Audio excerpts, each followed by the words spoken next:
Waktu itu saya masih duduk di bangku SD. Pada tahun 50-an, Senayan belum menjadi kawasan metropolitan seperti sekarang ini. Waktu itu Senayan seperti hutan. Suatu hari, tetangga belakang rumah, bernama Cewutiah terserang malaria. Tubuhnya tetap menggigil, walaupun sudah diselimuti berlapis-lapis kain. Waktu itu dia sedang hamil beberapa bulan. Karena belum ada obat-obatan seperti sekarang, akhirnya Cewutiah meninggal. Dia meninggal bersama bayi dalam kandungannya. Malam itu nenek saya kebetulan buang air kecil di kamar mandi. Letak kamar mandi dan WC kami terpisah dengan bangunan rumah. Kebetulan kamar mandi itu bersebelahan dengan rumah keluarga Cewutiah. Nenek melihat sosok Cewutiah sedang berdiri sambil menyaksikan orang main kartu di ruang tamu rumahnya. Dengan melangkah perlahan-lahan dan sambil membawa segayung air, nenekku menghampiri Cewutiah.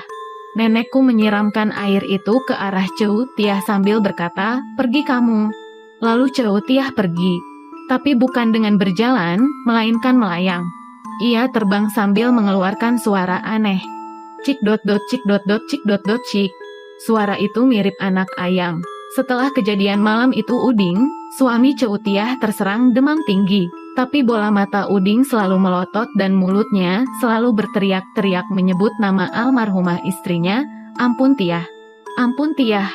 Hanya sehari sakit, Uding langsung meninggal.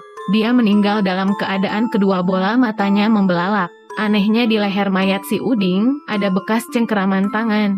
Karena itulah orang-orang menduga Uding tewas karena dicekik. Mungkinkah itu perbuatan Cewutiah yang telah berubah menjadi kuntilanak? Yang pasti, sejak kematian Uding, teror Cewutiah semakin menjadi-jadi. Setelah suaminya meninggal, teman-temannya Udip berjudi pun mengalami nasib yang sama. Mereka mula-mula terserang demam tinggi. Beberapa hari kemudian meracau dengan berteriak-teriak dan mata membelalak. "Ampun Cewutiah! Ampun Cewutiah!" Teman judi Uding akhirnya meninggal dengan kondisi sama seperti suami Cetiah. Ada bekas cekikan di lehernya. Cetiah juga balas dendam pada Babah Jangkung. Ia adalah pemilik toko sembako.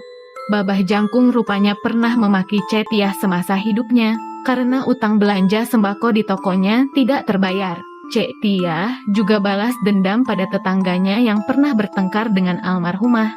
Bahkan, musuh anak Cetiah juga meninggal secara mendadak. Karena kejadian misterius ini, orang sekampung semakin yakin kalau semua teror maut itu adalah perbuatan balas dendam dari Cetiah, yang sekarang telah menjelma menjadi kuntilanak. Memang, sudah menjadi rahasia umum bahwa Cetiah dengan suaminya hidup tidak harmonis.